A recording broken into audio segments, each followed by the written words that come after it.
Welcome to Poder Latina CEO podcast. I am having an incredible cafecito chat with Alex Kaplan. Manita, welcome. I'm so honored and excited to have Muchísimas gracias, Elisa. I'm so honored to be here. So exciting. you. It is such a pleasure because I was learning about you and you are doing incredible things out there and providing services that are so needed for our community. So with that being said, tell us about who is Alex? Where are you from and what do you do? So Alex was born in Dallas, Texas. I'm actually a U.S. citizen from birth. And my parents are doctors. And we went to Venezuela, right? Because that's where they're from. And that's where I pretty much grew up my whole life. I ended up in the States later on, but we're from Venezuela, Caracas, from the city. That's where I'm from. Love it, love it. By the way, Georgia is full of Venezolanos, and I love them all. They're so Yeah. amazing. I have tons of partners and aliados here for the brand, and they are incredible. We don't have so many. Oh, but I didn't say I'm in LA now. So no, we don't have so many here. Not that I know of. Yes. Love it. So, with that being said, tell us a little bit more about your journey as you became a Latina jefa and why. Interesting. So my background is in business administration. And then I proceeded to get a master's in healthcare administration. Worked at Mount Sinai Hospital, uh, close to where you're from. This is My Manhattan. goodness. Yes, Fifth Avenue. For about 5 years, I was working there. Moved to LA because I got married. And that's when we needed a second income. And my husband, who's an attorney, said, why don't you look into being a court certified interpreter? And it's just Wow. now, yeah, all of those workers that if there's a slip and fall, if they get Mm-hmm. burned, if something happens medically, right, and they get injured, they Mm-hmm. government would give them, according to workers' comp, they would give them an interpreter and at times, you know, any sort of transportation. So I did that for many years, not even thinking that I was going to open any business, not even Wow. that, even though my background is in business administration and I always wanted to be the jefa, obviously, from I love anywhere, it. my house, my Yes. friend. Yes, I didn't think about that, but it scaled organically. So whoever I was working with, nurse case managers or attorneys that would just suggest to me, hey, why don't you take this case and that case? And it was just way too much for me to do it on my own because it was own Mm-hmm. focus. So I reach out to my colegas and I asked them, hey, why don't you take this interpretation job and I will just be the intermediary and get like a little broker speech, right? Mm-hmm. And that just grew. So for about 5 years, is when I can say that Kaplan Interpreting Services, I mean, even though the name has been there for 16 years, Mm-hmm. it started as a corporation. Wow. That's incredible. Congratulations, sis. You see, these are the things we need to be celebrating. Tell us more. Yes, it's phenomenal. Now we're pivoting away from workers' Mm-hmm. comp. Now we are penetrating a different market, and it's more law firms for clients and also event planners. We had a moment this year, a great moment where we landed Nike. Wow, that's amazing. Yeah, they just researched, I mean, they just looked at us up Mm-hmm. and it was an event in LA. So we did it for 2 days. And that was an eye opening moment for me where I said, hey, this is it. This is the low hanging fruit, so to speak. So that's it.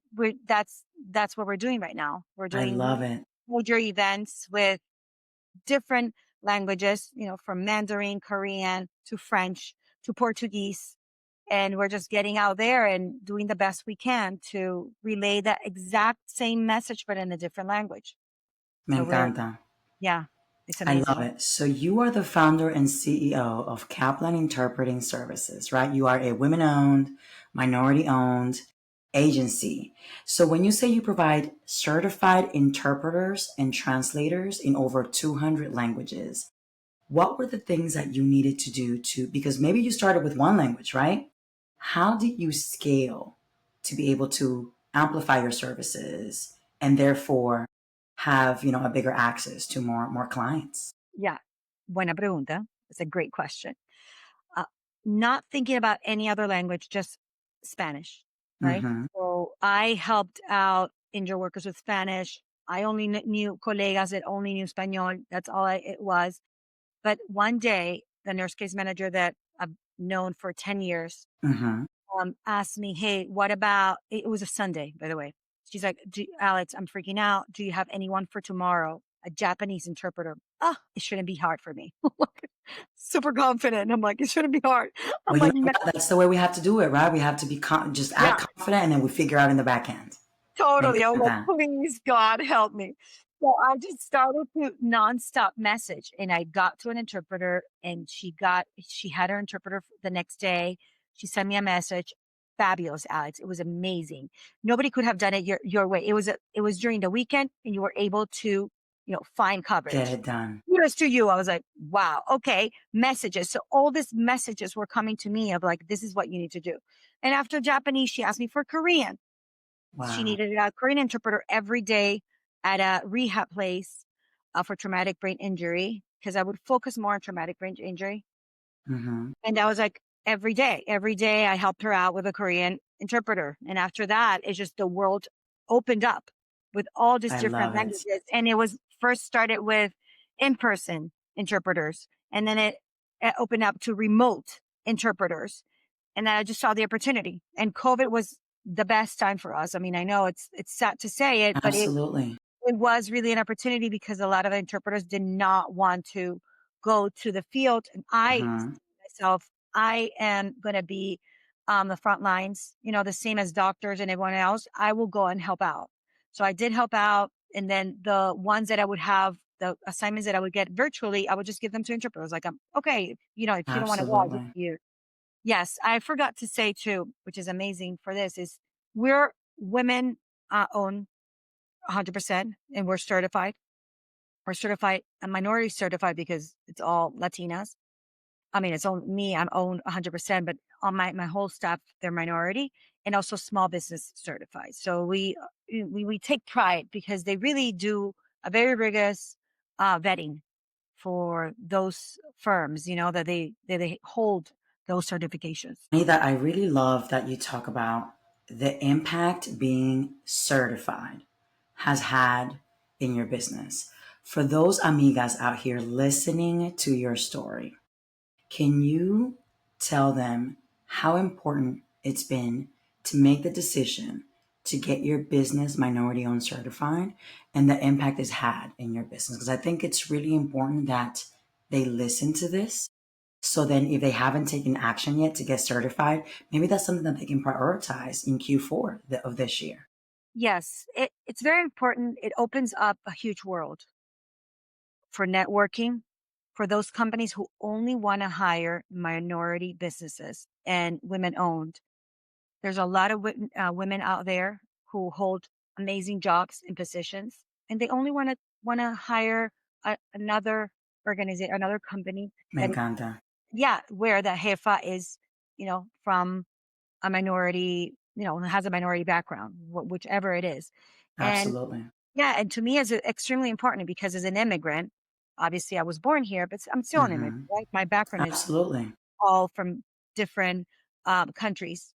It's important. It's important to represent who you represent, right? I'm an immigrant who Absolutely. represents immigrants and who really understand how difficult it is to grow up in a multicultural family in Venezuela. They're speaking a different language with an accent, and never had any interpreters. There were no interpreters available. I never ever heard about the interpreting world until I came here, and to the point of that you made about being certified. There's a huge difference between certified interpreters and not certified interpreters, and we hold really strict ethical protocols, and we go through a very rigorous training. We're experienced. We passed a very hard test too, and it's very important. It's very important for people out there to understand that if they want an interpreter to represent them at a USIS, right, immigration appointment, they should hire somebody certified. If there's a law firm that's listening to me, I do understand that there's a lot of bilingual individuals out there. They come here, like Spanish and English, the same as me, but that doesn't make us an interpreter. that makes us bilingual. And there's a huge difference because when you want to really find that word, right? Manita, what? Or you want to find, Absolutely. It's happened to me already. oh, yeah, tell us how. If you want to talk, you can tell us. Oh my God. Yes, yes, you are totally right. And I really want to point out, and I would love for you to tell us because you have experiences already and you've trained others to provide your services as in representation of your company. Because people use these two things interchangeably and they're wrong doing so. What is the difference between translation and interpretation? Yeah, I love that you're asking that question. You know that attorneys that they've been practicing for over 20 years, they would email us and say, I need a certified translator tomorrow in court, downtown LA. Hon, no, it's interpreters. So interpreters for live translate, live settings. Okay. It's verbal. Translation is translation of documents written, right? It's for websites. It's for any video that you have and you want to do a transcription, right? Subtitles. So that's translation. We're all called interpreters. The Me one, encanta. the ones that where we go to the settings. Translators, obviously, we do get a lot for documents. We get a lot for Hmm. content, but those are translators, written word. Absolutely. I love that. And thank you for clarifying that. I think it's really important that the audience that is listening to us understands the difference. Because when they go to Kaplan Interpretation Services, right, they know, hey, sis, I need to translate my birth certificate because it's in Spanish. I need it in English, right? That's like a translation service to Correct. have written information translated into another language. But for example, recently I was at the hospital with a family member, and you're right. They needed medical interpretation, Yes. right? And they brought them in this like it looked like a little robot. It was amazing. Oh, they did video. They did video. And you're right. There is a difference between translation and translating things versus interpreting what is being said right there on the spot, be it if it's an appointment, medical appointment, immigration appointment, or a meeting where you need those services. This is great. Absolutely. And no, I'm very glad that you asked me that question because as I said, it's not the same because when you get your certification, you get your, certification from an organization that certifies you for being a translator and the other one for an Mm, interpreter. Right. So, and sometimes when somebody requests it, you can't just bring it up and say, hey, that's not exactly what you're requesting is not exactly what it is. I love it. I love it. But Manita, continue to educate, continue to just bring to life a lot of situations that unless your services were not there, like some of these people would have not been able to communicate, right? And it's so crucial. What you're doing is so crucial. And I cannot thank you enough for what you offer and what you do, Manita. And No, to finish our conversation really quickly, a little cafecito chat. Can you tell me what does it mean being a Latina jefa? What does it mean to you? And how do you hope your work inspires others? um, I want my resilience, to be seen in the world. The constant hustle and bustle, the grinding. That's how we have it in our bloods. We Latinas do. are, making food, right? You take the corn and what do? You do your arepa, right? Yep. Like your cachapa. So yes, it's the daily grind that reminds me of where I come from is, it's not easy to be different or It's to have not. a culture and to be misunderstood at times because in your mind you have a certain expression that you want to like convey. You can't Absolutely. find the exact translation in that language, so people are laughing at you, you know so it's you want to hang out with people who understand you and it's funny to them. Absolutely. They value you. So I want people to see how resilient we are. I want people to see that we have made a huge impact here in the States and everywhere else. I feel that like what you're saying right now, it makes me so proud that there's Venezuelans in Georgia and they're, Absolutely. and that means that they have a story and that Mm-hmm.